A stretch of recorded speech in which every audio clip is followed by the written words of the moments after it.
What's up, everybody? Welcome to Rear Naked Radio. I'm one of your hosts. And I'm Drew Weatherhead, and we are going to blitz through this intro real quick because we have got a hell of a guest today in Keenan Cornelius, who is going to enlighten us in all things Jiu-Jitsu, COVID, social media, meme culture. You wouldn't believe the things that we got into. It's so deep. It's really cool. And there's a ton of Jiu-Jitsu talk. We talk, obviously about everything that's going on with COVID, with reopening gyms.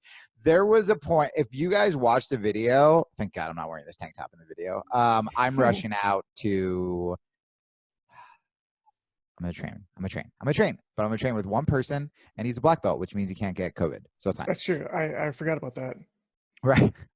Yeah. Why haven't we been covering that more widely on the podcast about how, guys, you just need your black belt and then you can't get COVID? That's a simple defense too. I forgot. You know what? Just take that one that's in your closet and throw it on the way over, just so you know you're good. It works like it protects your chi, as idiots say. You know that stuff that you spray on and water like beads off of it? It's basically the same thing with COVID when you got a belt on. It's science. We're here for science, people. We're here for science, you guys. We're like the jiu-jitsu equivalent of Trump being like, drink bleach, or I don't know. I don't watch the fucking news, whatever happened.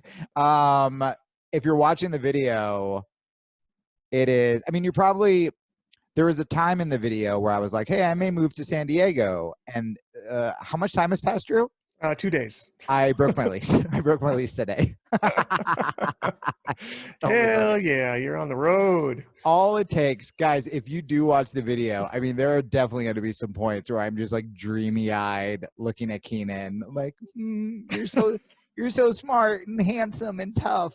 I did not think, I don't like anyone who doesn't follow me back on Instagram, and I don't follow many people. And so Keenan, I naturally thought I would dislike. But I also realized it's that thing you do. It's kind of what we talk about with Wormguard. It's in the interview. It's that thing where a lot of times when you're like hating so viciously on something, you have to ask yourself, is this just because I don't know what it is or I'm afraid of it, whether it's racism or Wormguard, right? And I told Keenan this, like, I shit on Wormguard. I love innovation, and I shit on Wormguard when I got stuck in Wormguard. I'm like, this is cheating. This is fucking stupid. And it's just because I don't know it, right? And so... if you go there and train with Keenan, you're going to be training in a lot of gi, right?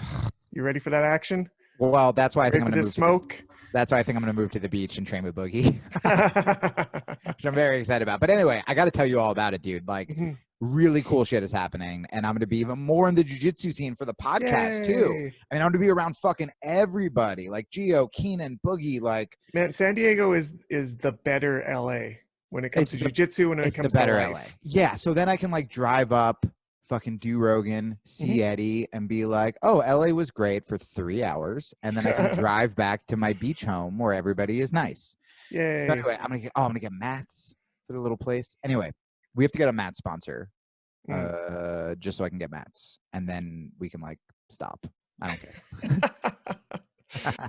They sell them too. There's other ways of getting them. That's stupid. That's fucking dumb. I don't like your I'm a capitalist, baby, which means I'm gonna steal from them. Is that how that works? I'm not digging no economy. It's pretty much it's in Canada because you share economy.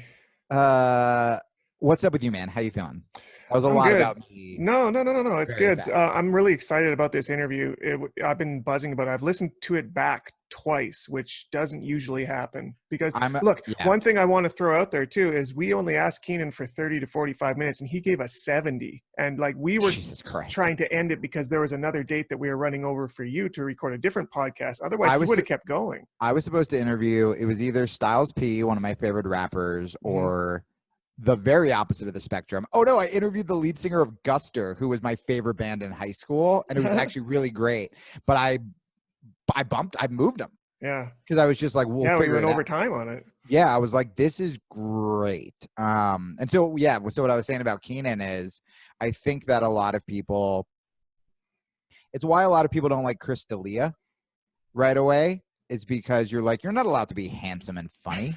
And I sort of feel that way with Keenan, where he's like the things I want to be. He's just like this, like cool, chill, really intelligent. Like I was shocked guys, I've interviewed Noam Chomsky 4 times. I was shocked at how fucking smart Keenan was, to the point where I almost asked him, like, what do you read or listen to? Like, you know what it is, though? Like, I've talked to people that I would consider more intelligent than Keenan, definitely more intelligent than me. Yeah. And the difference is Gordon Ryan. Gordon Ryan, yes. Well, obviously. Dylan Dennis. You can't be a king without being incredibly intelligent about it. Is that he is super open-minded, like to very, very obviously willing to take information from different areas and then vet it against other information, instead of being like, this is my idea because I got it from this, talking head. That's a sign of true intelligence, whether it's in jiu-jitsu or whether it's as a human being. I don't think so. I think it's a sign of wisdom. There's a difference between wisdom and intelligence. You can be super smart and retarded when it comes to making life choices. Yes. So no. I agree with you conceptually. I disagree with, I don't think those people are intelligent that you're describing. I think they're good memorizers.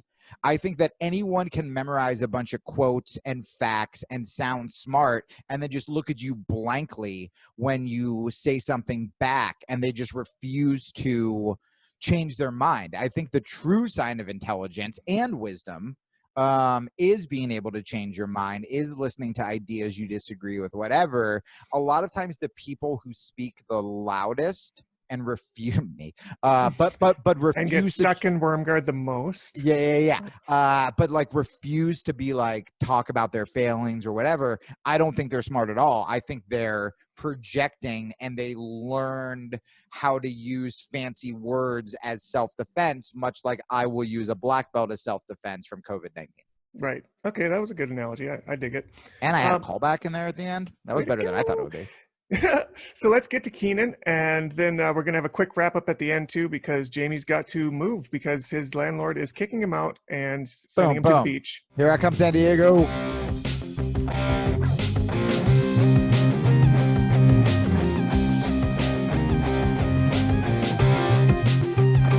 Well, I've never used Zoom before. Oh, no way. They added all these weird fucking security features because before it was just dorky podcasters using Zoom, and now it's like the entire world during a global pandemic. Yeah, I didn't know it was all was cracked up to be. What makes it any different than like? Well, it was nothing. Cool. No, it was cool when everybody was using Skype and we were like real hipster about it. But now everybody's using it, and I don't want to use it anymore. You know what I mean?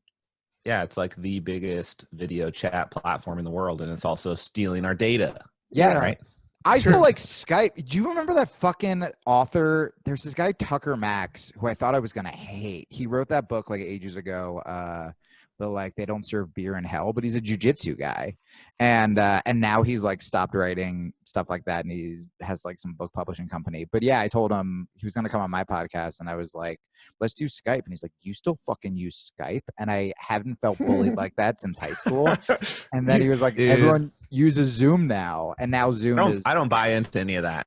Like when it comes to software, like they don't just stop updating software just because the brand name is old doesn't mean it's not getting updated. Like the older companies are for sure just copying every feature of every new company ever. I'm gonna go look for Keenan on MySpace right now. Man, MySpace was the shit. I wish MySpace never went away. Dude, the only time it was a problem was when a girl you were crushing on was mad that you moved her in the top 8. Oh yeah, but that was like the entire social structure of middle school for me. It was like who's in your top 8. It like dictated your entire life and like your best friends. Yep. And it was like this. It actually created a positive feedback in your life because people would be nicer to you to move up your top 8. And there was like this sort of social currency that was happening in middle school where people weren't jerks because they were worried about getting moved off people's top 8. Right. Whereas now on Twitter, it's like, just don't be so much of a cunt that you get blocked. And that's it. Yeah. Man, that's just like the entire conversation of the internet these days. It's just like, why are people jerks on the internet? No one understands. It's true. No one does. I don't think. That There's a lot of theories. That actually kind of segues. I'd love to hear your theories, but that kind of segues into one of the things I wanted to ask you about. And I'm going to try to phrase this so it doesn't sound like too thirsty or ass kissy, but one of the things I've really liked about you through your career, from like a sneaking off in the middle of the night from Lloyd Irvin, or what you were talking about, man. With I am happy to go into that fucking story. And like it literally sounded like a bunch of fighters were just like carted across the country at sunset. But from that to speaking up when people weren't social distancing to now speaking up, like with businesses closing, I feel like with some people there is shit talking on the internet to get followers, but for you it's always seemed sort of genuine, and maybe it's because it hasn't been the popular decision always, but you find a way to be like outspoken without playing into, it doesn't seem like you're doing it for attention. It seems like you're just doing it because it's how you authentically feel. Is that accurate? Yeah, I would say the authenticity, like it loses its authenticity because I'm aware that I'm trying to be authentic. Mm-hmm. Oh, that's interesting. So like on the internet, it's like how do I actually portray myself as myself and don't fall into the trap of like seeing patterns that other people do and it gets results. Like I'm trying to avoid that as much as possible. So like the general rule that I try and follow to stay grounded and not get caught up in the like shit talk versus people, even though sometimes it's unavoidable, is just try and, if you have an issue with something, have an issue with an idea. You know, like just have an issue with the idea that if your issue is with a person, find the idea that they're pushing and fight the idea, not the person. So how does it feel though when you've got people that come back at you, right? So you're trying to talk about an idea and they're like, well, there's fucking Keenan, blah, blah, blah. You know, how do you deal with that? I think it's pretty easy to differentiate, because if I'm trying to speak to people who can also talk about ideas, I'm not really worried about the people who don't want to talk about ideas. So the people that come off after me personally, it's like I try and give them a chance. I try and like engage for a second and talk about the idea. Like the whole thing with Gordon, he still hasn't responded to any of my comments or any of my messages trying to get him to discuss anything, because I have a full recounting of what happened. Like we could talk about it easily and get through it, but he refuses to, because I think he knows too what actually happened. So he put it all up on his story, so I think everybody knows what's going on without you telling them what happened, you know. So it's okay. He's good. He's got you. That's the only thing that kind of sucks, is like sometimes it feels like you're powerless unless you engage in it. Right. And so that I would say that's the biggest struggle, is like when you get caught up in the internet warfare, you don't want, I personally don't want to really engage in it, because it doesn't ever lead to anything good. But you also have to defend yourself. Like if someone's attacking you, you have to defend yourself, because it makes you look guilty if you don't defend yourself. So it's an unfortunate like pull that has over everyone. That you kind of have to. That is such a microcosm of the internet, where you're like, let's talk about concepts and ideas and find solutions and ways to come together. And then someone's like, I fucked your mom. And you're like, God damn it. Fucking shit. Like, I mean, that was a very like almost like a psychedelic DMT sounding answer, which I like a lot. Sometimes I do feel a little crazy when I explain things. I hope it made sense. No. Sorry. I should say on last week's episode, Kyle Kingsbury gave me my intention for a mushroom trip I did during the episode. So like I'm on the same page. Okay. We're good. But but I mean, it's just really beautiful where it's like, let's just think about like, what can I do? How can I express myself without making it like I used to do that in my stand-up. Well, even when it was political and like yelly, I would try not to attack the person as much as defend the thing I thought needed defending. Yeah. It's weird with the internet. And I don't know if it's just because it's this instant gratification of like, well, I'm just going to call Keenan a bitch. And that's easier because it's harder to have these longer conversations. Mm-hmm. But I don't know, man. Like I go back and forth with you about what you said with responding, because there have been times where I haven't responded, and it just, because I'm just like, I don't have time for you. And it's gone away. There have been times where it hasn't, for sure. But it's almost, I mean, it's what your parents tell you with bullies, right? Where it's like, if you respond, are they kind of winning? And I guess it depends on who it is, right? Like Gordon Ryan has a huge following. If he's accusing you of bullshit, you feel like you have to respond. If it's some random person in the Instagram comments, it's like, well, by responding to them, they kind of win because they've taken time out of my day, and now I'm not even talking about ideas. I'm responding to some fucking angry white belt who wants to show his coach that like he pissed off Keenan. Right. Yeah, I think it's really easy to fall into that. It's so easy. Like, you can totally find issues with any person. Like, it's so easy to just go on social media, see these snapshots of what that person represents, and then form an opinion. But it's not the same as speaking to them in person at all. Right. And so if you don't differentiate social media in real life as like, who is that person actually, like if we actually just talked, or who is that person based off a series of scrolling images and videos, that's like such a small subsection of who that person is, that to form an opinion off that is just stupid. Oh, so, dude, I've never had someone, I've gotten so much shit on Twitter, and anytime someone knows who I am in real life, in any state, in any country, lovely. I've never had a bad I've never had a bad interaction in real life. But if you look, that's what everyone says. So there's just something about the people become uninhibited on the internet because of anonymity, or they just feel like they're behind some wall, or maybe they feel like it's not real. Like, that's the other thing too. Yeah, is a lot of like, you don't know if they even are being sincere in their insults, which is why I don't take like Gordon too seriously, because it's like, well, maybe he's just found a way to use me to generate more attention to himself to like make money or something, which I know that's kind of how a lot of people on the internet are kind of going. It's like the louder you yell, the more people look over at you, you know. That's just like an impulse that everyone has. It's like if someone is disrupting the order in the world, it's like everyone's going to look, you know. Like if you're sitting in a classroom, everyone's quiet. It's like we all are facing in the same direction. We're all supposed to be like focusing on the thing that we're here for. Which, if like you could look at the world like that and be like, well, the focus is we're trying to like do better and like improve society in some manner, even a small drop in the bucket. And then some kid in the corner of the classroom just like starts, you know, having a seizure. Yeah, look at me, look at me. Or just like being loud, you know, loud and yelling and not really adding to the conversation. In the premise that we're set, everyone's going to look because it's just unavoidable. So I think it's just like a feedback loop of taking advantage of just a very basic human function of just looking to where the chaos is and trying that's a great point. The only time I'm not like a fighter in relationships, like I don't yell, but the only times I've started to raise my voice are the second I realize I'm wrong.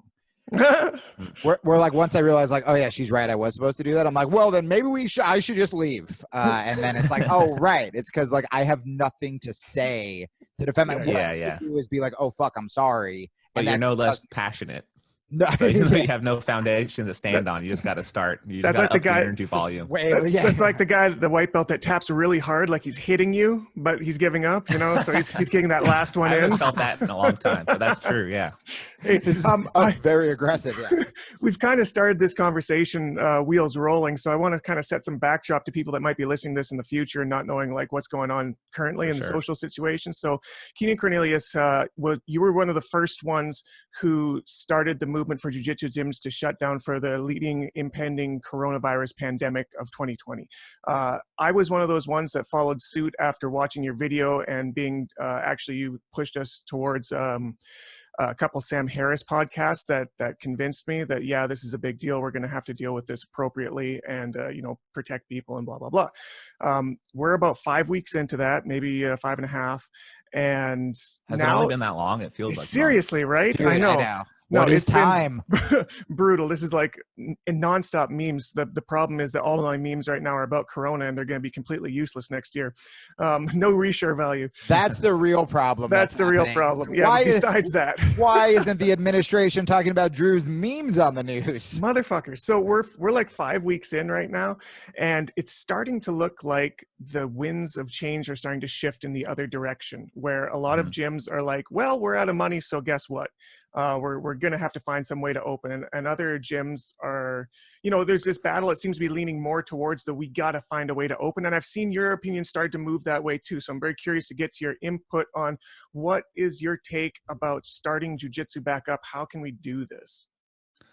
Yeah. So by starting a movement, that was not my intention to start a movement of closing gyms. It was more to just try and make people aware of my perception of it, because I thought that perception might be a little different at that time, which I think it was by like just 2 days ahead of schedule. That was all. Like I had been following the coronavirus outbreak in China for like months, since January, but December even is when I first started watching like these random YouTube videos talking about stuff, because there's all sorts of crazy stuff on the internet if you know where to look, and you can get information from these places that it's like kind of hidden away in the nooks and crannies of YouTube and stuff. So I was kind of following it. He'll point you to them.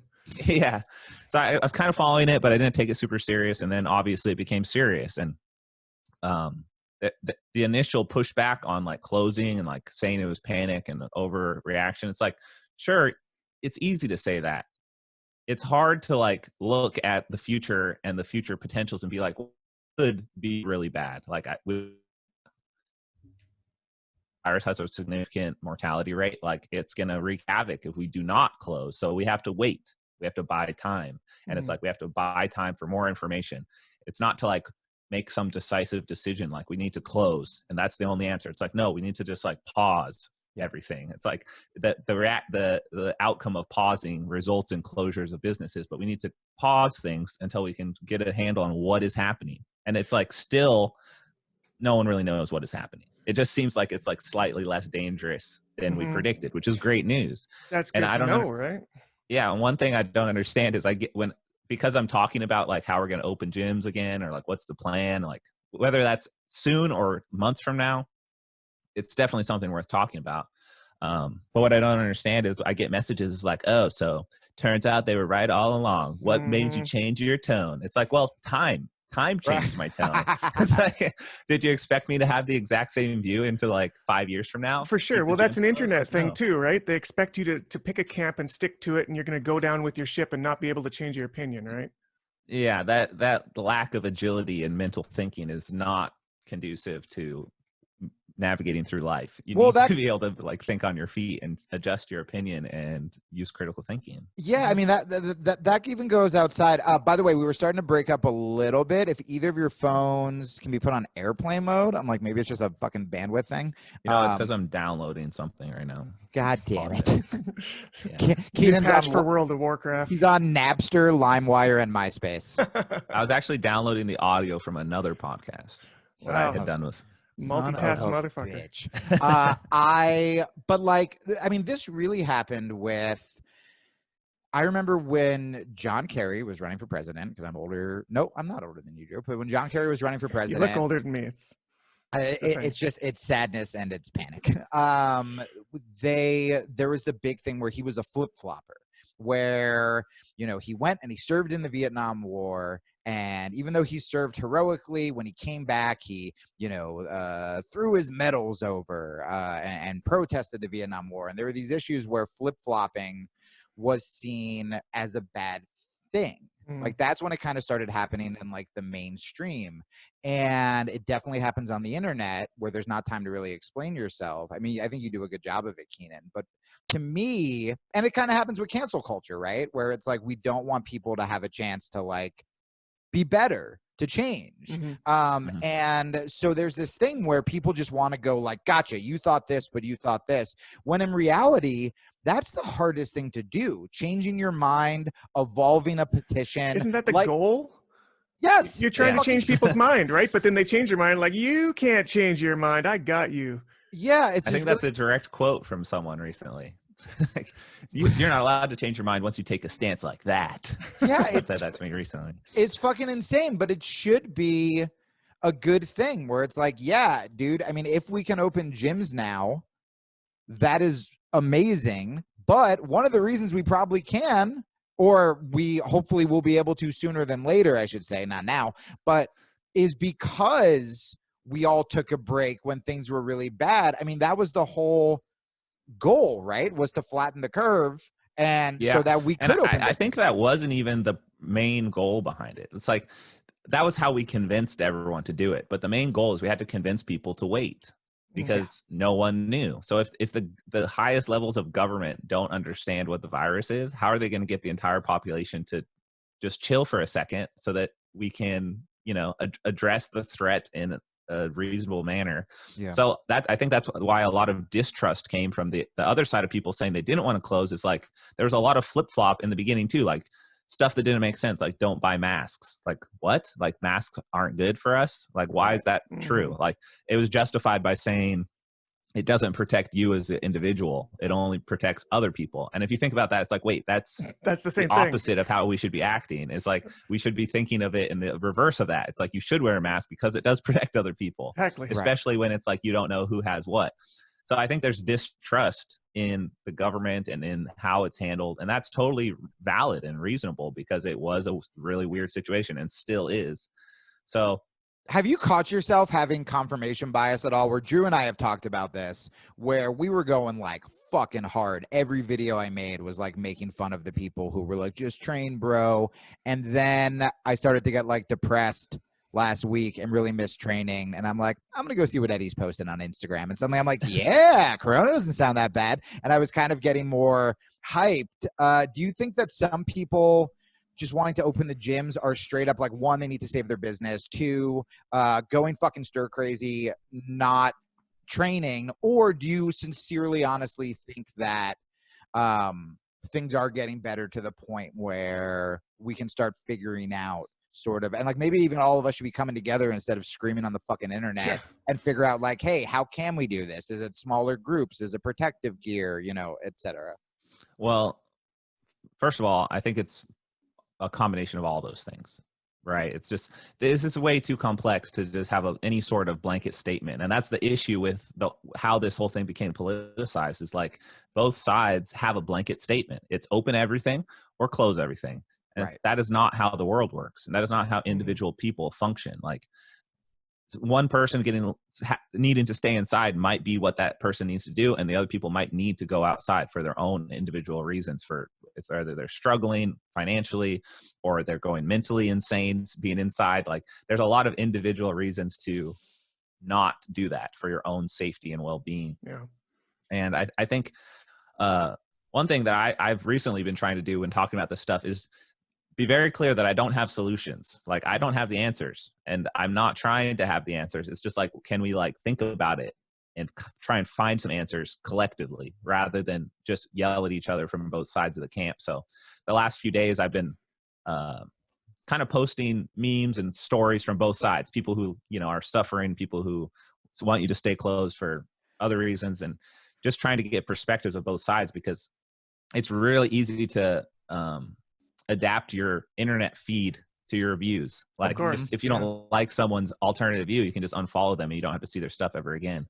So you can get this sort of just feedback loop of other people that think what you think on the internet, and then eventually your brain can't differentiate that there's another side at all. That's right. It's like everyone I know is talking about this. Right. Like the whole world, right? Yeah, it's like, so it's a matter of perspective. And if you can kind of disassociate yourself from that sphere of influence that you put yourself in and try and look outside of that.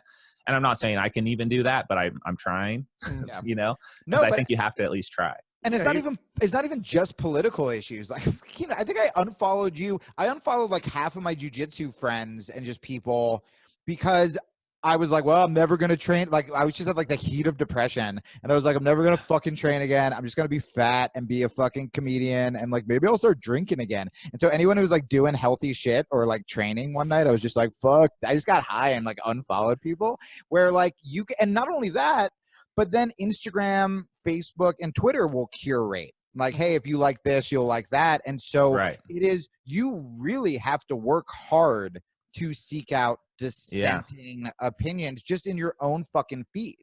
Yeah, that's been driving me crazy over the last couple of years, because I kind of didn't understand why it was happening. But it's literally machine learning technology that it tells you what you want to see more of. And so whatever that interface is, if you look at a post longer or something, it'll show you more posts of that type. Like the level of data collection that they have on social media is absolutely insane. Like I don't know for sure, but I've heard that they can literally track your eye movements, which makes sense. Like if they can activate your microphone and analyze your voice patterns and what you're saying, like why wouldn't they be able to track your eye movement? There's eye trackers and like video gamers and stuff. And it's very accurate. It's like a heat map of what you're looking at, and you can literally gauge someone's interest based on what they look at. So like if you have a machine learning algorithm that's analyzing your very eye movement to like down to a pixel of what you're looking at, it's going to know what you like. You know? For sure. More than you do, because a lot of your eye movement is subconscious. A really good way to test this is like go on TikTok and just will yourself in.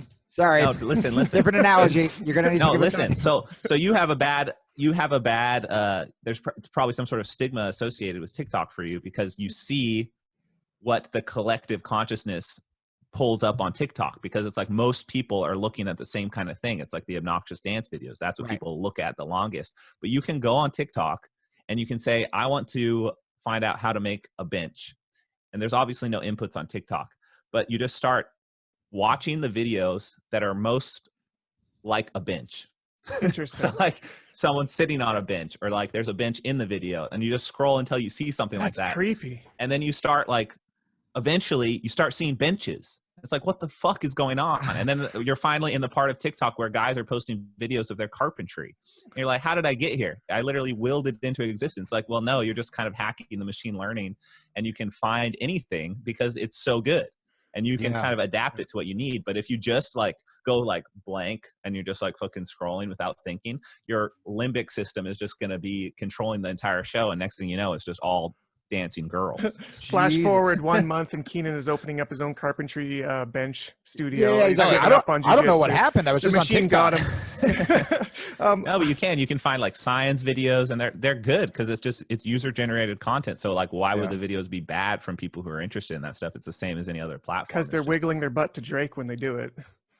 Right, but you can find that anywhere. If you search "wiggling butt to Drake" on the internet, like you're gonna find videos of that. It's just now that a machine learning software gets to pull it from your brain without your consent. Bastards. It's gonna get you. It gets people there, and then it becomes obnoxious. And this is like, I mean, one more, and then I'm sure we have like a ton of jiu-jitsu stuff, but like one more thought with this algorithm stuff is politically, this is the problem too when we just label people, like everyone who calls like Joe Rogan alt-right. It's if I watch if I watch like fucking Russell Brand on Joe Rogan, suddenly my YouTube is like, hey, if you like Russell Brand and Joe Rogan, you'll love Alex Jones saying Sandy Hook wasn't real. And it's like, what the fuck? Like, you didn't ask for that at all. But we're just like categorizing these people and then automatically showing. And by the way, for us, we can go, I don't want to fucking see that. But for the 16-year-old fucking virgin in high school who just discovered Rogan for like good reasons, you know what I mean? It's like that shit starts pumping out in your feed, and then you're done. Yeah, it's true. It's like something else is controlling your flow of thought if you're plugged into a screen, and if you're unaware of it, it's dangerous. And I think computer literacy really needs to be taught in schools, like early. 100%. Because it took me until now to like understand that this is something that is way beyond my control, and I cannot just like engage in it without thinking. It's more than computer literacy though, because like if this was 10 years ago, computer literacy is building a GeoCities site online, you know, right? Or maybe I guess like information, but and like internet literacy. Like internet responsibility, because this is a different thing that we never had to deal with when we were going through high school. You know what I mean? And I mean, to segue into jits, I feel like, Keenan, what you were describing about hearing out all of your options, not reacting like a fucking spaz, trying to like talk in concepts instead of absolutes, is really like how you get good at jiu-jitsu, right? Like, it is that jiu-jitsu mentality, whereas screaming at someone on the internet, you're wrong, you changed your mind, you're, you know, blah, blah, blah, is the equivalent of, the white belt just being like, I just got to go harder, as opposed to figuring shit out and taking some ass kickings and stuff like that. I mean, it really is like a scientific approach in both jiu-jitsu and just like not being a douchebag on Instagram. Yeah, I feel like white belts could be used for any analogy. I love that. I know, I'm so sorry. They're the perfect example of just like something new in a vast world that they don't understand. And I think that's that's what it is, really. It's like it's the finite versus the infinite, and that's just the entire battle of like good and evil, and the push and pull of the world is like chaos and order. And I think jiu-jitsu represents that so well. People don't even realize that. You go into this thing, it's like you think you're this finite individual. You think they're grappling around, and it's like, oh, that's like wrestling around, you know? It's like you try and immediately frame it in a way you can understand. Like, I wrestled with my brother, I can do that, you know? And then you get into it and you're like, wait, the frame has to expand And then it's like, well, now it's like, I know that there's like some positions I can get to. And then it's like, wait, there's all these options from those positions, and there's more I can do. And it's like, I want to learn each one of those things. And then you start getting into like later white belt levels where, like maybe 10 moves, And then as you get into blue belt, it starts to become apparent that you know absolutely nothing at all. And it's like, how big does this thing go? And the answer is it goes forever, just like everything. There's no end point. You could study it forever and never find all of the options and solutions. It's carpentry on TikTok. It never ends. Going and going. This leads perfectly into my next bit of questioning that I wanted, because you're very well known in jiu-jitsu as an innovator. I think more so than almost anybody else in the art. First of all, I have to say that's great, because that's all I've ever wanted to be known for. It's true. I'm glad I'm accomplishing it. Publicly, that's how you're seen, because people aren't. I can't think of another person, maybe outside of Eddie Bravo and his system, who has innovated so many unique things within something that people already do. So like, people had played lapel stuff before, but you're inventing, you got your mantis, your squid, your every animal creature in the world guard, which is fun and different. And this is, besides the fact that that's really cool. I'm a big fan of innovation myself. I try to play outside the box as much as I can. And I like watching other people who are leading that charge. But now you're starting to frame yourself, because of so much innovation, as, I don't know if you're framing yourself as something different or just something aside from BJJ with the AJJ movement. So the American Jiu-Jitsu versus Brazilian Jiu-Jitsu. Tell me, what is that in your mind? Can you frame that? Yeah, it's kind of a complex idea, because to justify it, you kind of have to bridge some gaps. But the idea is something that I've seen going through jiu-jitsu as a competitor, trying to make a career and a living out of jiu-jitsu. And it really comes down to that. It really does not apply to people who are just like enjoy jiu-jitsu. It's for the idea is for people who actually need to make a career out of this. They have dedicated their lives to it. They've not gone to school. They sacrifice to train. They put a ton of time and effort and sweat and energy into it. And it's like, well, what do you get out of it? Well, but currently, if you become a black belt world champion, that is no guarantor of success. Yeah. Like, there's plenty of black belt world champions that don't even have a sponsor that pays them. So that's a huge issue. If you're trying to build a career in something, it's like, well, you're working towards this goal, but it has no effect on your future after that. Like, maybe like it'll help you open a gym, like you can say world champion, but people would say that anyways, even when they don't win world championships. So does it even help? Champion. I'm not even a black belt world champion, and people think I am in the gi. Like, everyone says that every time I take a picture of someone, at least like 1 in 3 people that takes a picture, posts it on Instagram later and tags me, and they say, got a picture with black belt world champion Keenan. Like, well, wait. You won the Nogi black belt world champion, and I remember watching you do it live on Flow Grappling or whatever it was, and I watched you get your hand raised after the finals and walk off like you didn't give a single fuck. Like, this doesn't matter. Yeah, it really doesn't. It was the funniest thing, because I watched, in contrast, AJ Agazarm win and looked like he had just like won the presidency. Well, right? That's why, because he won before me, and I was like, well, if AJ can do it, I don't care. This is clearly not hard. So that's why I did that. Love it. And it's kind of like, I mean, that's a funny example, but it's true. It's like, what does that get anyone? It doesn't really get anyone anything. It's an ideal that we build up in our minds, and it's like, you find it in every jiu-jitsu gym. It's like, you get the best guy in the room. Eventually he goes to the competitions and he falls someplace in competition, and some rooms have a guy who makes it all the way up to the top of competition, and it's like, he's the fucking man. He did it. Like, rally behind that guy. Awesome. But if there's so many people doing it like there is now it's like, there's not enough attention to go around to actually warrant value back to yourself. So if you're worried about your future in any way, and you think ahead, which most people do, I'm coming to the realization that most people are worried about their future and security, right? It's like a constant underlying thing. You spend your days trying to like set yourself up for the future. You want to like have stability and security. And when you find that, you feel pretty good, and maybe you put a little less thought into it. But in jiu-jitsu, what is the stability and security of a younger dude that is 100% focused? So that's the backdrop. And I can't go into the full explanation on a social media post. And I think that's why there's so much controversy behind it, is because they immediately think I'm just trying to like put a stamp on things. But I see all the Brazilians get angry in your comments right away. Yeah, which isn't a bad thing, English, because it's like hilarious. Anytime there's controversy, it brings attention. And like if social media is just an attention horror platform, that's all it is. It's like, to be successful, it's like you have to be doing chaotic things or something, show your butt or whatever it is to get wear attention. A crown and a robe. So it's like I started thinking how do we do this? It's like, are we all just destined to open up a gym? It's like, well, if you look at what historically the people who are successful with jiu-jitsu, it's like they put themselves into it and they identified themselves as something separate than the overarching grappling of jiu-jitsu. It's like, you can't deny that everything that is happening in jiu-jitsu, it's like a direct result of Japanese jiu-jitsu and Kozen judo and judo. It's like all the moves are there. They only really started to diverge in like the 90s. So if they can do that and it's like that's their thing, great.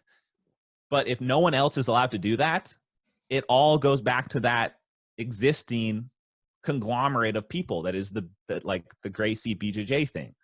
So if you're an American, everything that you do, if you do not brand it to yourself or try and like assert yourself as being different and being like, this is my thing, this is what I do, it will always get absorbed by the larger blob. Like you're just like feeding it and helping them and you still get nothing out of it. So it's just like it's a matter of like self-interest for the Americans who need to differentiate themselves in some way so that they can have any sort of legacy whatsoever. This is really interesting. Like I like that you're taking it to the historical point, because that makes more sense to my brain, because I know quite a bit about the history of how the Japanese martial arts moved over to, the Americas in general, but and that's important, and you should talk about that a lot because no one knows. Hey, there's an amazing documentary coming out from Robert Drysdale. We had him on the podcast. I was watching that podcast, actually. Yeah, it's really good. And man, I can't push that hard enough. Anytime I can push that, I'm going to push it. It's called Close Guard. Definitely check it out. It's coming out this summer. But it's very interesting because, like you're saying, the Japanese had it. It was all theirs, and they brought it over. And I wonder, at that point, as Brazilians, as the Gracies started to make it Gracie Jiu-Jitsu and eventually Brazilian Jiu-Jitsu, how annoyed the Japanese must have felt, being like, bitches, this is mine. Right. Like that must be what's happening right now. Like that's the biggest issue, is it's a massively hypocritical statement to say that American Jiu-Jitsu can't exist. And I think I should call it something else. I'm thinking about changing it to USA grappling or something. Like it doesn't matter what it is. Like they're just attached to the jiu-jitsu word. That's all it is. Call it catch wrestling. Nobody uses that anymore, so you can take that. Yes, no, it's not catchy. Hey, good night, everybody. And I'll see you guys later. That was it. I'll be here all week. So, so are you advocating more? Because when you first started talking about, and I think both have a lot of value. So if we're going just from a sort of like national point of view, like American Jiu-Jitsu, then what's happening right now with Brazilian Jiu-Jitsu could eventually happen. We could turn into the new blob, right?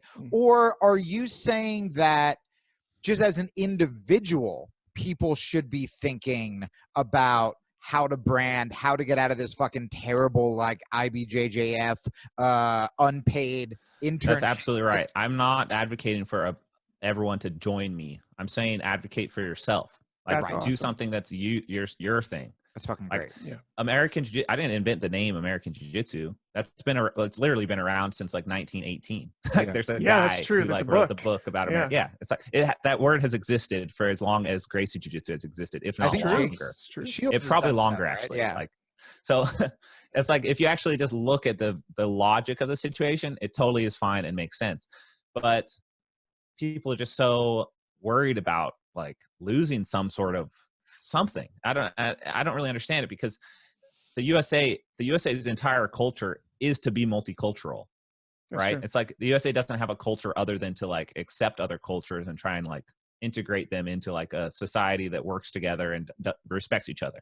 So that's like, that doesn't mean everyone has to be the same. It literally means that everyone has to be different. That's like the entire point. It's like everyone has to be different. And that's like why everyone comes to the US. It's because it's like that promotes opportunity and it promotes equal opportunity, and everyone has a shot. So if you have a culture like Brazilian Jiu-Jitsu that comes in and its immediate instinct is to stifle individuality, like that's bad. Like that's totally bad for all of the Americans, and it shouldn't be something that Americans support, in my opinion. And obviously it's not all Brazilian Jiu-Jitsu practitioners. It shouldn't be a blanket statement, but there are people, the online community at least, that is like highly volatile to taking an individual stance for something and immediately says that you're, a culture vulture, or you're like appropriating their thing. Yeah. Which is hypocritical because they, Yeah, I mean, I think when you bring nationality into it, everybody just does that dumb fucking flag waving. Yeah, like, they pound their chest. Whatever. But I mean, I would even take that, like, if we're going to leave jiu-jitsu and look at like bigger picture, like I know when I was pitching stuff in LA, and it's so funny because the networks, so like the gatekeepers, right? So the Hollywood IBJJF or whatever, except I didn't have to pay for a fucking meeting. They always wanted to see things that have been done before, right? Like, hey, it's Friends meets Lost. And they'll be like, I know those things. But then you would try to explain to them, look at the comedians who are the most iconic, Carlin, Bill Hicks, like Richard Pryor, Chappelle, like they were different. Or like TV shows like The Wire. It's like you had an action show that made action look horrifying. Or fucking like Wall-E was my favorite example, where it's like, hey, we're going to do a silent movie about climate change, make fun of America, and you're going to see emotion in one moment with like the change of this little robot's eyes. And then it won an Oscar. The people who are trying to innovate, I feel like always have the hardest time in the beginning. But if you just fucking hold your ground and keep going, they will be the ones who end up. I mean, Eddie is like another example, right? Like people fucking hated him, and like dude is doing so much right now outside of jiu-jitsu, in jiu-jitsu, and so on. Yeah, I think it's there's just a natural resistance to change because it represents chaos and like something they don't understand. Right. Like if there's something that you don't understand, it's natural to fear it at a base level, and it's like there's nothing to be afraid of letting someone just do their thing. It's not harming you. And if you do perceive it as harm, it's because you're afraid that they're going to change something that will fundamentally rock your world, And it's like, I don't plan on doing that. I'm not going to fundamentally change what Brazilian Jiu-Jitsu is by calling my little thing American Jiu-Jitsu. And they're like, it was really valuable. Like what Eddie did by calling it 10th Planet Jiu-Jitsu is very diplomatic, I would say, because it's like, well, how are you going to argue that he's like on the 10th planet? Like he's got 10th Planet Jiu-Jitsu. He's way out there in the solar system. He's not stepping on anyone's toes. So it's like, even in the actual symbolism of the name, it's like he's like on another planet. So it's like you can't judge him based on this planet's rules. And I think that's great. Yeah. And it had a really successful movement for sure. But then there's also like a little bit of strategy behind it. It's like if you just change the letter to A, it's like now people instantly perceive it as like a copy. It's like at the same level, It's like, well, all you've done is just create a copy, and that just drives the controversy, and that's why people are talking about it. And then the talking about it gets American grapplers thinking a little bit. It's like, like, wait a second, they don't want me to be American? Like what? Why not? Like, why do I have to fight and represent Brazil? And it's like, I have nothing wrong. There's nothing wrong with Brazil or Brazilians at all. But I feel that we deserve to have a little bit of individuality from the BJJ blob. You should just change it to 10th Planet American Jiu-Jitsu, and no one will step on everybody's toes. No one will be mad.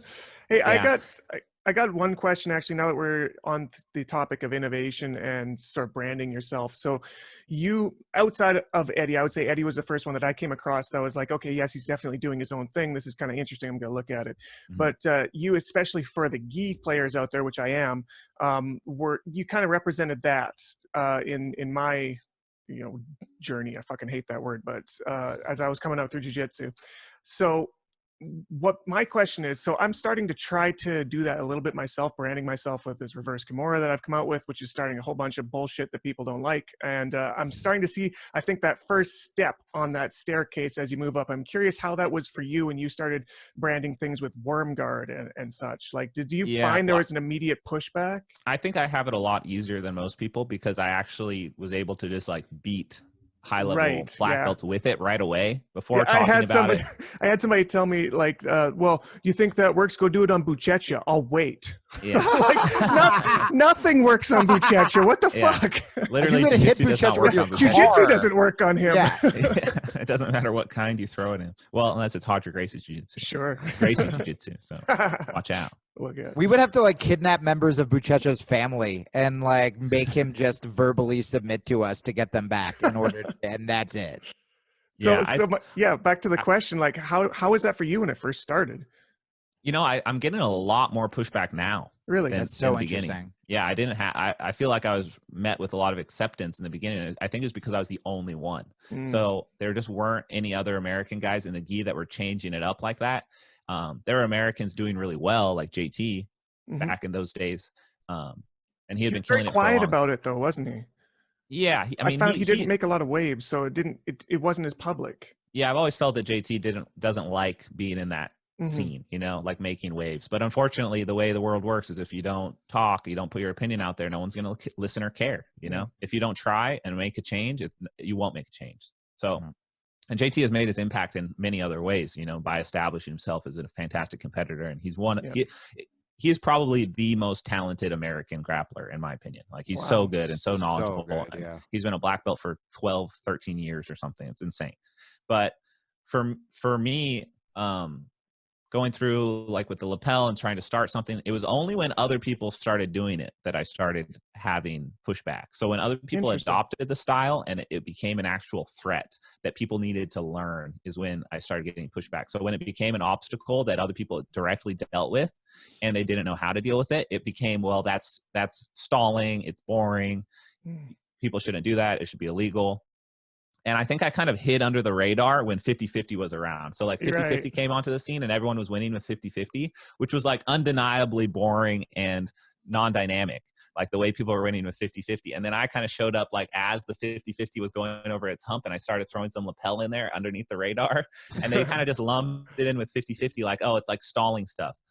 But then I started submitting people from it. And it's like, well, once you start submitting people directly from the brand new position, it's like, how can you, like, your argument falls apart because I've shown that if you follow the grips properly and do it exactly how I did it, like, you can submit, you know, high level guys with it. So, well, I think you hit on, I mean, going back to people's fear of something that's new is I love innovation so much. I try to do it. The people I'm fans of are the ones who do it. And I was like, worm guard, dope. And then the second someone gets you, I mainly do no gi. So the second I show up and I'm doing gi and someone gets you in it, that's when you're just like, this is fucking bullshit. Fucking goddamn Keenan. Yeah. Just because it's like, oh, you just don't know how to get out. So you're going to be mad about it instead of being like, I should learn how to get out. The problem is I don't tell anyone how to get out. So I remember the match you had with Leandro Lowe where he had managed to break out your worm guard, and that was like a moment in history where everyone's like, I fucking knew it didn't work. Thank God somebody could break it. I know. And that's like my main insult that I get is like, how about you try that on Leandro Lowe? It's like, okay, there's one person in the world, exactly. One or two people in the world that I'm not able to beat with this thing. Like that's fine with me. You know, that's a pretty high success rate. Yeah. It's like, I'm totally happy with that. Like, that's fine. You know, I'm going to keep working on it. What's your advice to lower belts with the balance to, so like the game that I've done that I've had success with against like the high level guys is like a guillotine game, because I came up under Marcelo and then I just like added some shit because I'm fucking small and don't have the legs of Marcelo. And you know, when I was doing that at blue belt, it was just me getting my back taken, just shitty attempts at it. And then around purple belt, it started evolving into a game. So I know there are lots of white belts and blue belts who listen to the show and they want to get on YouTube and they want to learn the newest thing. You know, they'll come into a school and they don't know, you know, closed guard, and they'll be like, teach me Berimbolo. but at the same time, you want to encourage creativity in people's brains thinking that way. As a coach and now someone who has like their own school, what is that balance between creativity and fundamentals that, I mean, you do? I mean, obviously you already have a grasp on a lot of fundamentals, but even you to this day, what's your balance? And then what would you encourage a lower belt to do when it comes to that? Yeah, I think there's different types of people. There's the people who need the formula laid out for them and they can follow it to a T. And if you're really good at laying out the formula exactly how they need to do it, they can replicate it like an android, like some people have said in the past. I'm so bad at that. Yeah. Like, so, and then there's other people who cannot do that at all. And they need freedom and they need the ability to explore positions and find ways to use their body in different ways than other people. And I think I've always fit into that camp. And I think it's because I never really learned basics from the beginning. Like as a white belt, I just started making shit up. Like day one, I was trying stuff because I was training in a gym with a bunch of wrestlers from my high school when I was 14. Oh wait, were you in Hawaii? No, I was in California. Oh, that's at right. that point. When I first started training, I was up in Northern California, and my dad was a blue belt under Ralph Gracie, and he had left Ralph Gracie's for like, he hadn't been there since 92 or something like that. And he everywhere he went, he'd open up martial arts schools, and that was just his thing. So I grew up in martial arts schools, and he just knew absolutely nothing. Like I'd roll with my dad, and he would just try and neck crank me from inside my closed guard. Like he knew nothing. He was like, and he was literally he was like a blue belt who had learned Gracie Jiu-Jitsu and hadn't like tried to learn any new stuff. And new stuff was kind of coming out. Like that was around the time that Pride and the like shoot.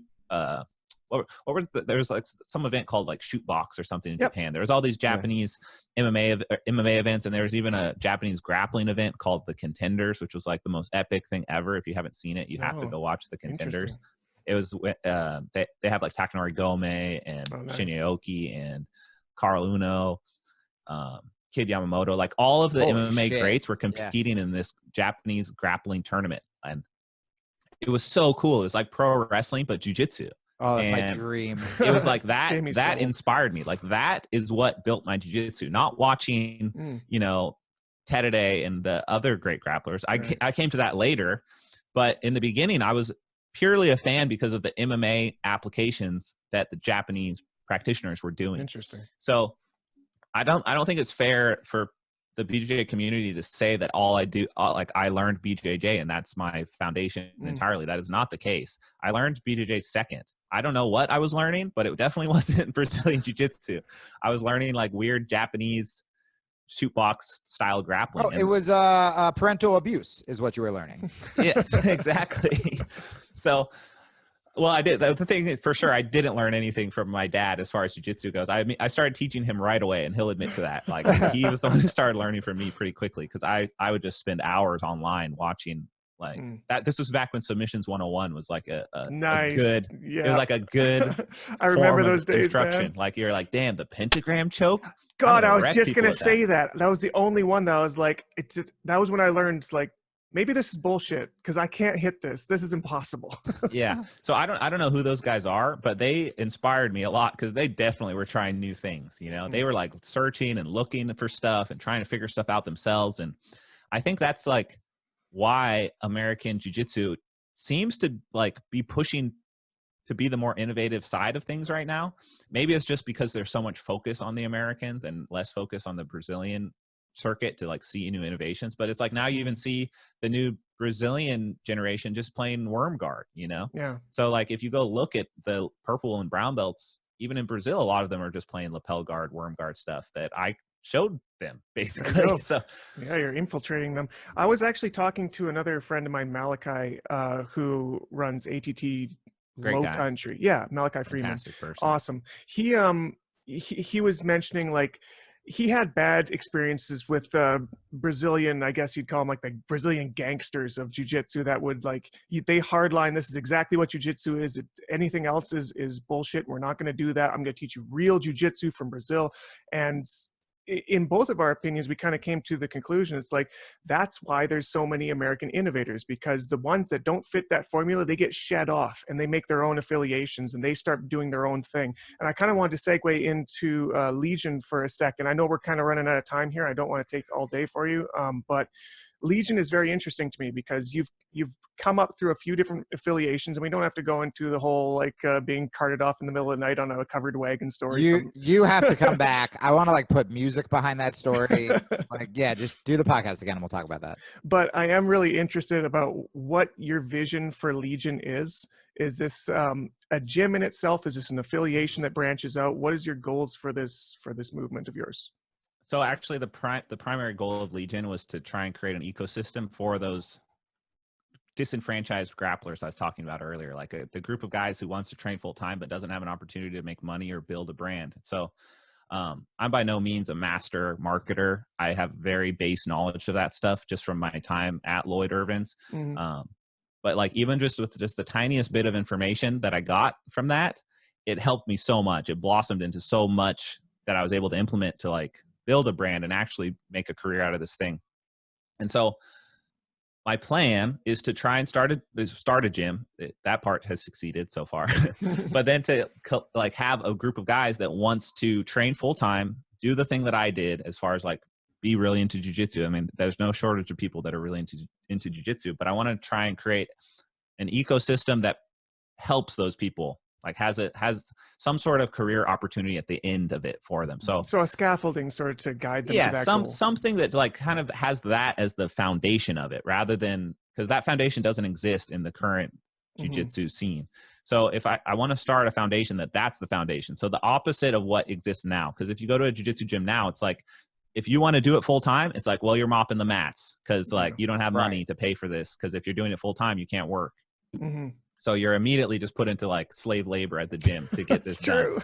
And so, and that is super easy to take advantage of as a position of power as the gym owner. It's like, I've got all these people, they want to work for me for free. Like, I'm just going to do it. Like, great, no problem. And it's like, it's by no means like evil or anything, but it's not healthy for their future, I would say. It's like, you need to at least give them a little something to work with, you know? And I've also seen, I mean, I've seen, not of Marcelo's by any means, but I've seen like really good young competitors who have started to make a name for themselves or brand themselves, and the kind of old school coach gets pissed off, and you can tell, and kind of tries to hold them back. And the idea of having this community where it's like, hey, we're all fucking rooting for each other, and want to figure out a way that like everybody can make a living at this shit and just do jiu-jitsu, like that's a big fucking deal to put ego away and be like, no, I want everyone to be able to make a living. And I feel like that's what's been missing. I mean, day one on this podcast, Drew and I have been screaming about the fact that competitors get taken advantage of and that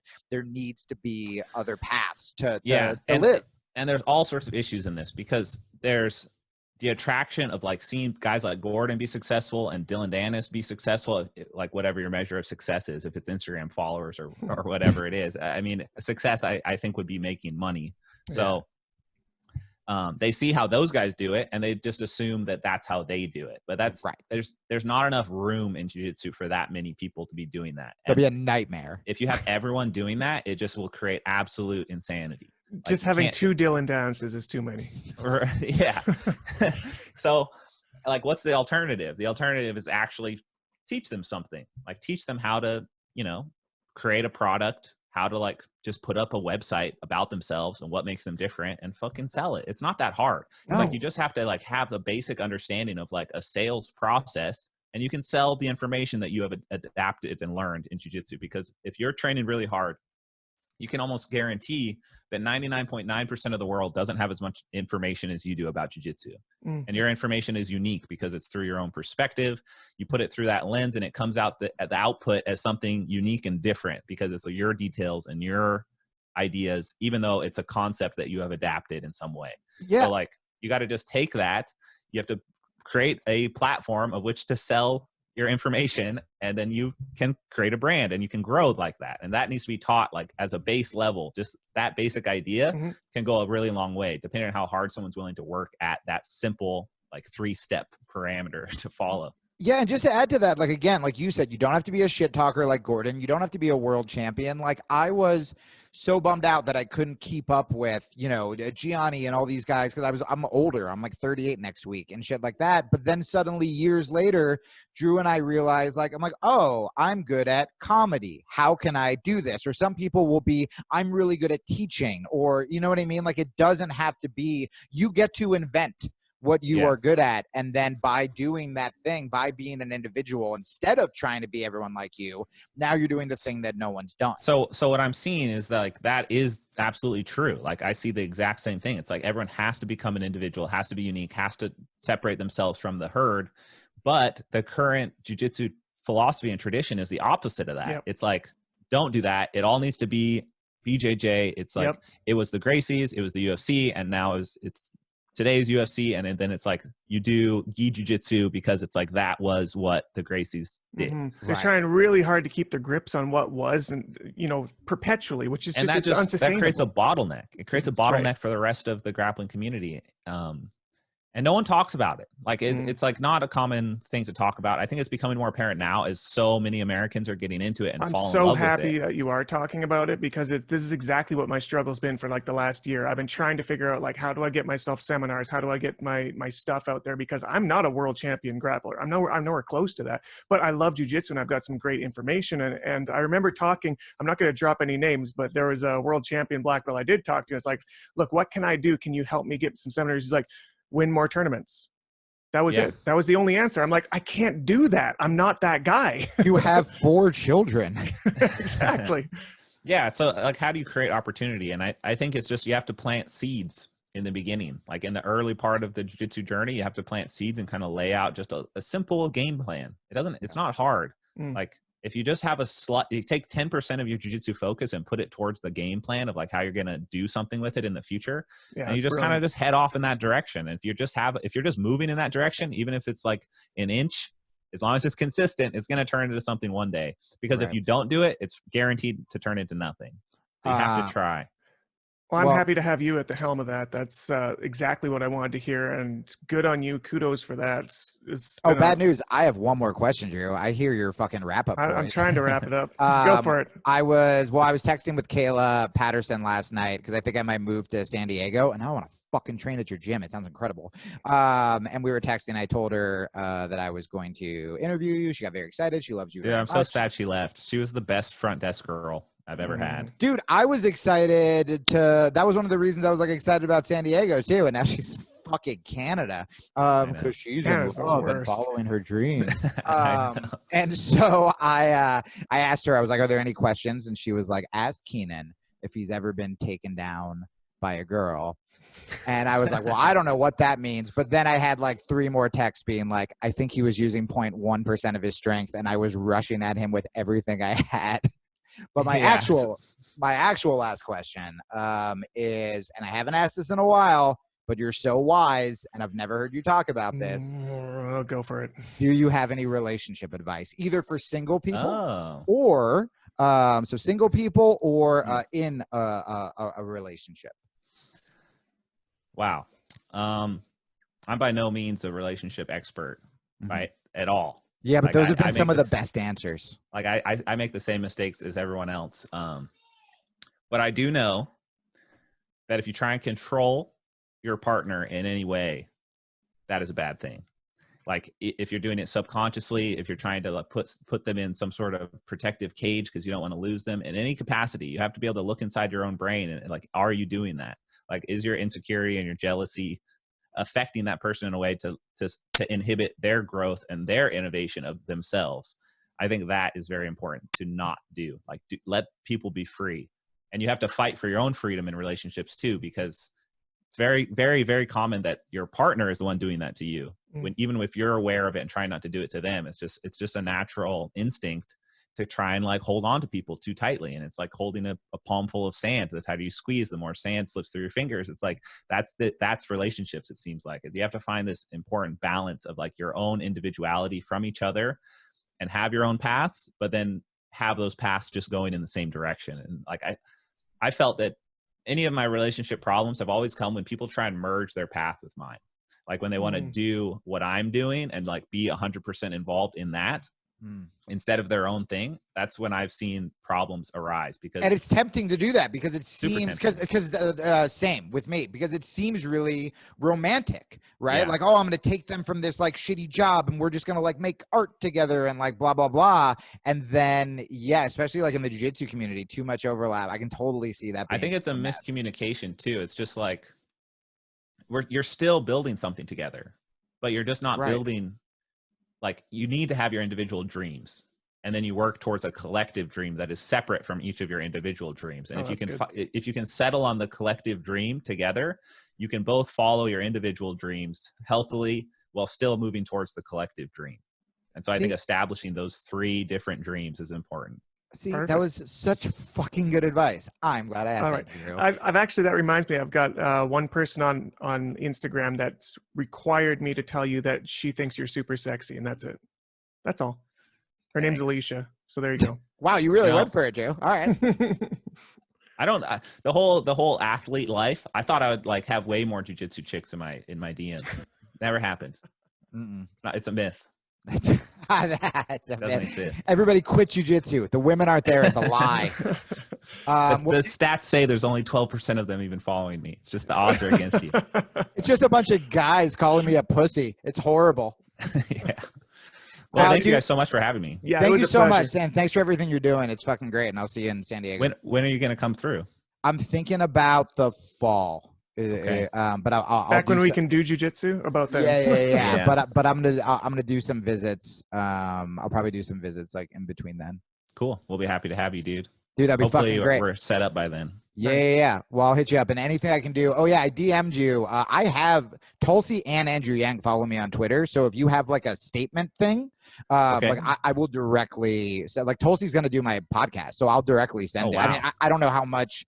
How did you get those connections? They're people. Oh, he's super political in his old life. Well, no, Tulsi and I.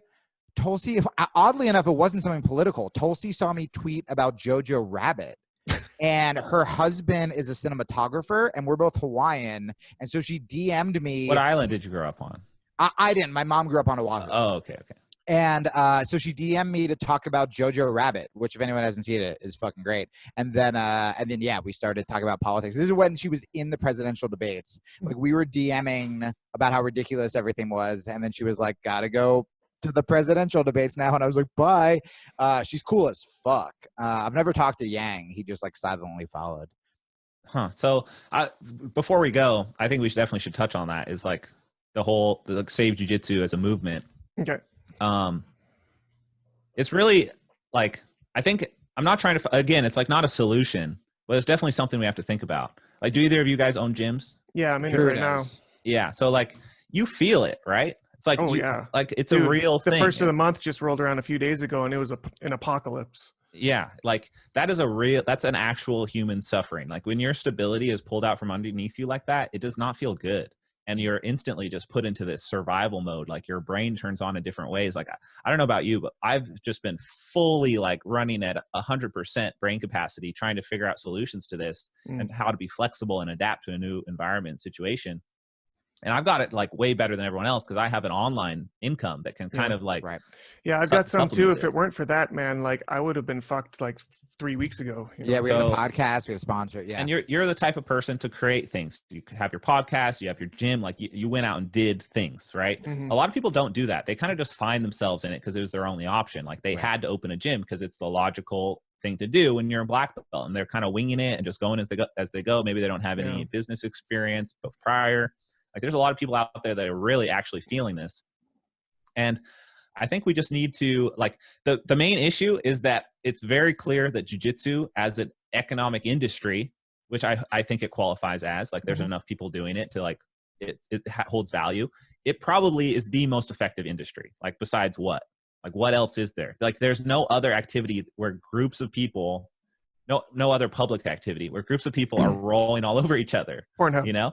Yeah. Like how are we supposed to do that especially if there's so much stigma and fear attached to this virus after this? Like this is going to echo through jiu-jitsu for a very long time because there will be a lot of new people that will not join because they're afraid of human contact. Like that is going to have an impact. And I think people need to be aware that is happening to this sport specifically, because I can't think of another industry that won't work with social distancing and masks, but jiu-jitsu won't.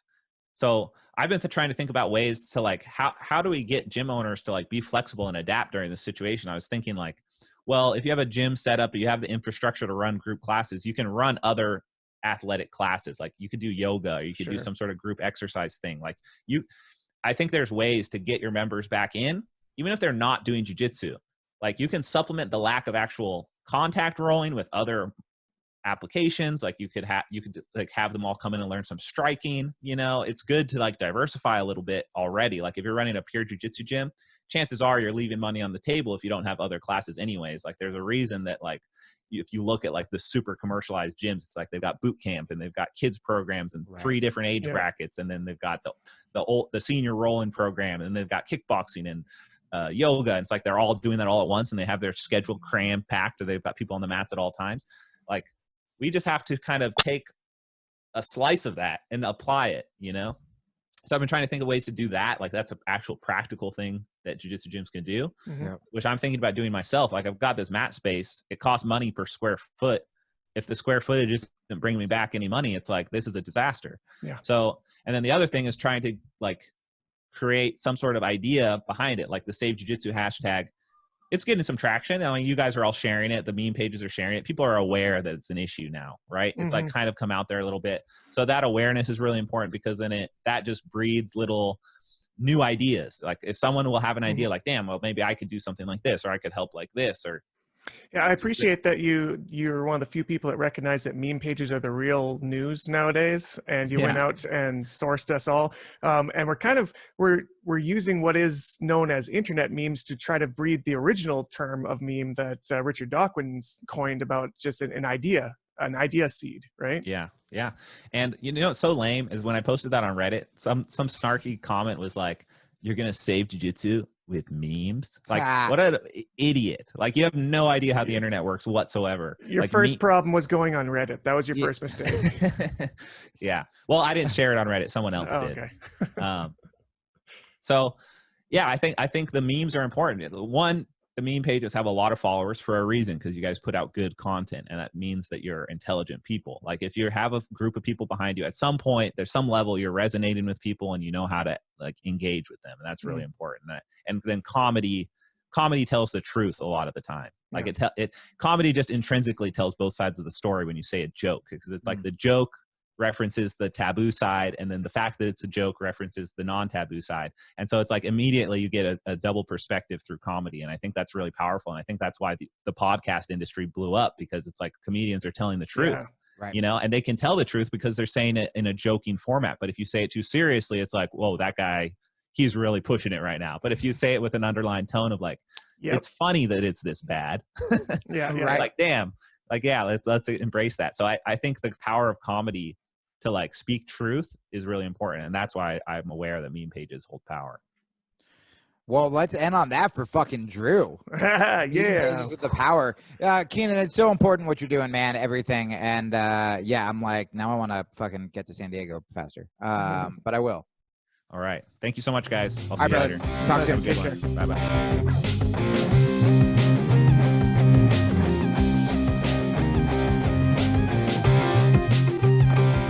Guys, that was so good.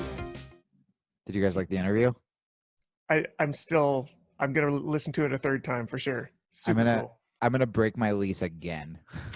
I'm glad that you guys got the little spoiler alert before the interview to be like, oh, when you see me like casually and you're like, oh, Jamie's talking about moving. I haven't told my family yet.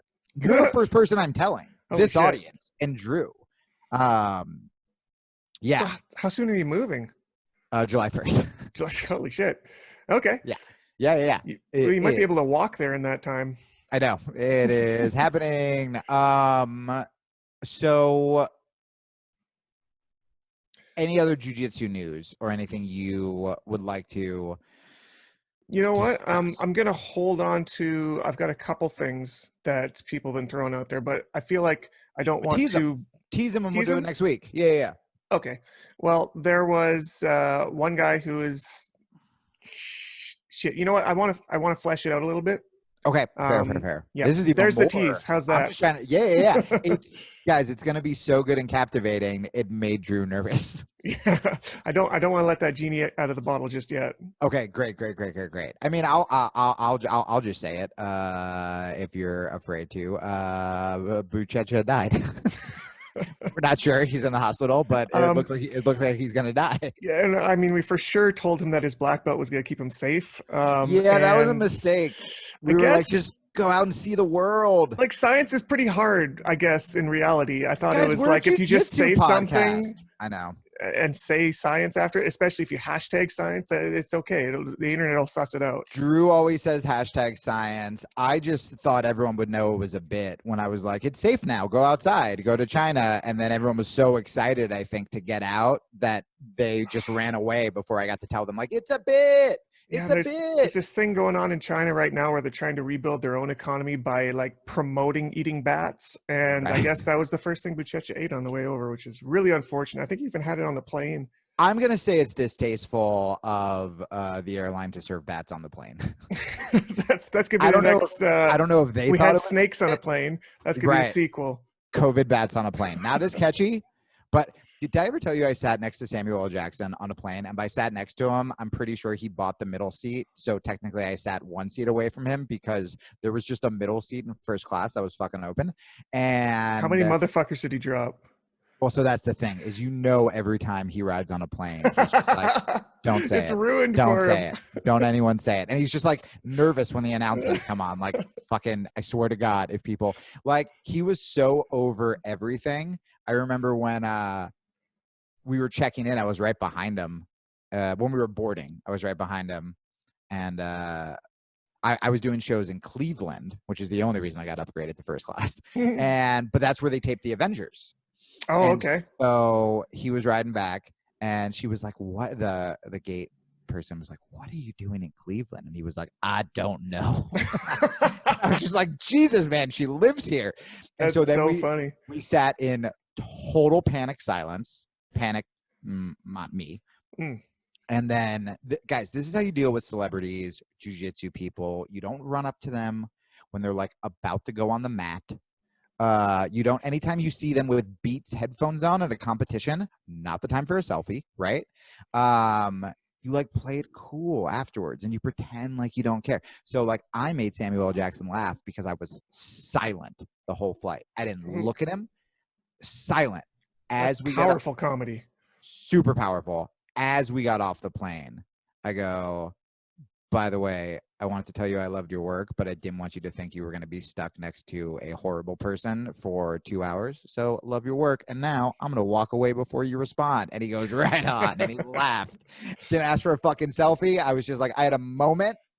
You're like, I'm going to hold on to this for a jiu-jitsu podcast years in the future. Completely irrelevant, very dated. Avengers is old. It might be over now. Here we go. I killed it. It was worth it for this. That's nice. You know what would make me feel more safe than anything on a plane is if I were to look over and see, maybe in first class, maybe taking up like 2 chairs because he's so wide, if Jocko Willink was on the same plane as me, I wouldn't even have to worry if there's like an air marshal. I'd be like, this guy's got it. We good.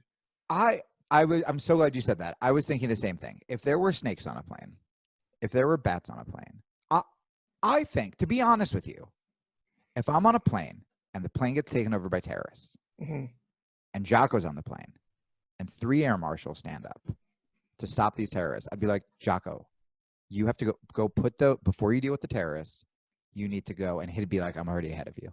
You need to put the air marshals to sleep. You need to fight the air marshals because they're just going to fuck it up. They're going to like kill Jocko's buzz. So you know what it is 4 on 2 wouldn't be fair. So he'd have to put those 3 down. So it's back to like 2 on 1 where he's more comfortable. This is what I'm saying. Luckily, if rumor is true, Jocko not only is always armed, but carries tranquilizers for when he needs to put down inept law enforcement. I hear he can tranquilize you with a gaze. You know what I mean? Like, I heard this too. I'm not saying that if you go to originmain.com and order his supplements and use promo code RearNaked to get 10% off, that you too will be able to tranquilize people with your gaze. But I mean, I'd say try it.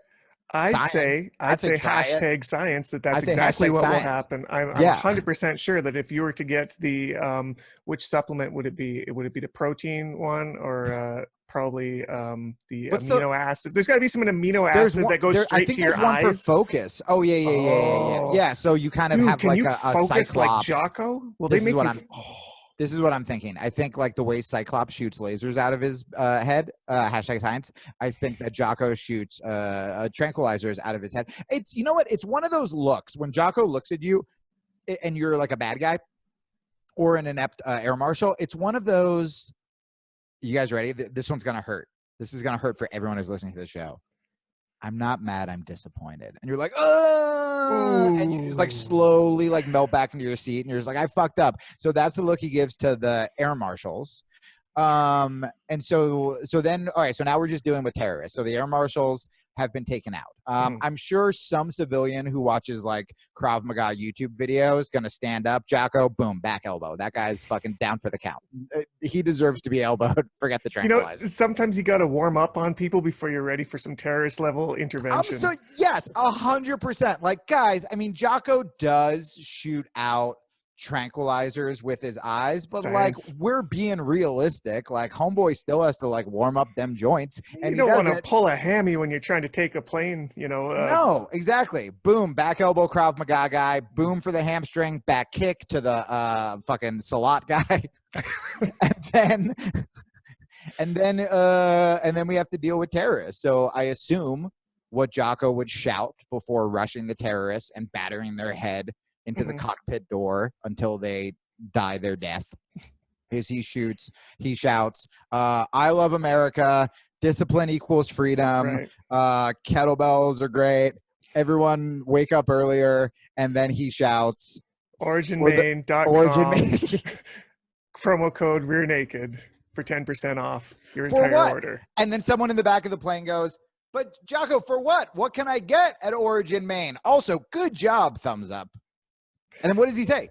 Well, he says that you can get jeans, you can get boots, you can get tea, you can get energy drinks. Can you imagine if he was on an energy drink, if he popped a Discipline Go while he was hitting terror? It wouldn't even be fair. Hey, do you ever look at his Instagram in the morning? It's always at 4:30, he's looking at his watch, and then like an hour later, there's just, it looks like sweat covering on a mat, and it just says aftermath. But I'm pretty sure, one thing you'll notice is every picture he has is in black and white. And if you were to colorize that, Technicolor, I bet you it's actually red drops, and that's actually terrorist blood. That's 100%. The aftermath. Yeah, and at this point, this is what Drew just explained to you. This is what he's showing to everyone in first class on his phone. After he's killed the terrorist, he takes out his phone and he goes, look at this. That's how this happened. He takes his phone out, takes a picture of the ground, says aftermath. Yep, and then the whole plane starts to clap, and then someone stands up in first class and goes, Jocko, because you told us to go to originmain.com, use promo code RearNaked for 10% off for the best gis only made in America, and you killed all these terrorists, and you put these inept air marshals to sleep,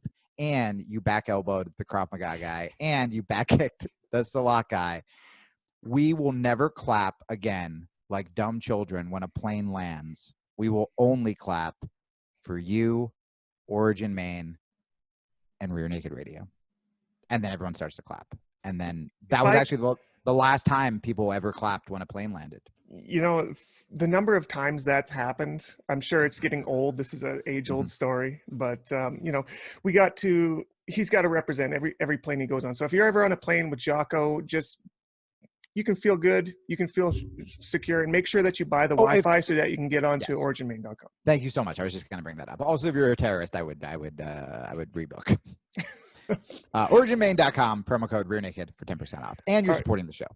Guys, make sure to follow us on social media. Check out our YouTube. We're just about at that 1,000 followers where we can monetize. We've got nothing but views, but nobody's subscribing right now. What the hell? Still not quite sure how you fuckheads got us over 1,000 on Instagram, yet somehow can't do the same clicking motion with your finger over at YouTube so Drew and I can make money for a show we asked you for literally no money for. Yeah, that's a bit of a weird one there, guys. I know it's very difficult learning a new technique, but you screw it up the second time usually. I'm going to give you a third chance, okay? Listen, we have defended you fucking goddamn white and blue belts for Keenan. We defended you kind of for Mac Lethal. No, I think we just laughed. I think I may have defended you afterwards. It's fine. We definitely shit on them in Kyle Kingsbury. Oh, Jesus. We've been monsters. Yeah. All right. Maybe we're the problem. I think it's awesome. Damn. So next week we will do white belt, blue belt questions, Drew secret questions. Guys, would love to hear from you. Stay active mentally in the game. Throw questions at us. Some of our fans have been DMing me.